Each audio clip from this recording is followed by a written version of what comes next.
என்ன தம்பி, அம்மா பேரா? ஆமாண்ணா. அப்பா பேர் போடல? இல்லைண்ணா. ஏன்? ஆறுலாம் எதுக்கு, தட்டி விடுங்க. தட்டி விடா. இந்தா அப்படி சொல்லிட்ட. இந்த டாட்டு போட யார் காசு கொடுத்தா? எங்க அம்மா கொடுத்தாங்க. உங்க அம்மாக்கு யார் காசு கொடுப்பா? எங்க அப்பா. அப்புறம் அது வெயில மலையிலையும் ஓடி ஓடினால தான் இங்க உட்காந்து டாட்டு போட்டு நிக்கிறேன். இப்போ இந்த டாட்டு போட்டு போயிட்டு அம்மா கிட்ட காட்டுவேன், அப்பா கிட்டேயும் காட்டுவேன். காட்டுறியோ இல்லையோ, ஆனா அது தெரிஞ்சோனே ஒரு நம்ம பேர் இருந்திருந்தா அன்னைக்கு சந்தோஷப்பட மாட்டாரு, இல்ல கஷ்டப்பட மாட்டாரு. என்னதான் இருந்தாலும் எங்க அம்மா தானே என்ன 10 மாசம் சுமந்துருப்பாங்க. சாவர வரைக்கும் உன் மயிலையும் மனசுலையும் சுமக்கிறது அப்பா தான். ஒன்று மட்டும் இல்லை, உன் ஃபேமிலியும் சரி. அப்போட அருமை என்ன, அப்போட பாசம் என்னன்றது பசங்களை விட பொண்ணுங்களுக்கு நிறைய தெரியும். கற்றுத்தானேண்ணா?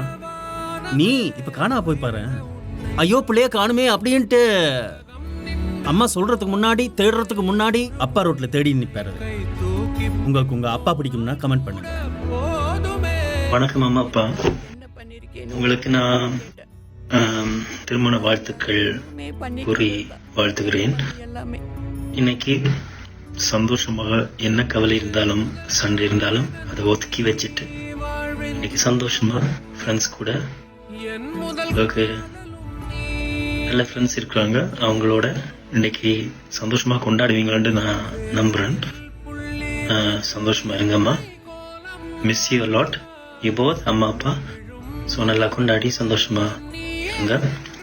அண்ட் ஒரு கிஃப்ட் அவங்களுக்கு அம்மா அப்பா, நான் ஒரு பாட்டு கம்போஸ் பண்ணி நானே லிரிக்ஸ் எழுதி ஒரு கிட்டாரிஸ்டும் வாசிச்சுக்கார், அவரோட ப்ரொடியூஸ் பண்ணி சேர்ந்து இன்னைக்கு உங்களுக்கு அதை கிஃப்டா உங்களுக்கு அனுப்புகிறேன். இன்னைக்கு பார்த்து நீங்கள் கண்டிப்பாக மகிழ்வீங்க, சந்தோஷப்படுவீங்க.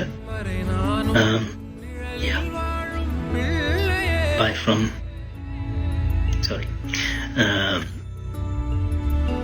இப்படி சொல்லி விடைபெறுகிறேன் அம்மா. Miss you lot. பாய் மா.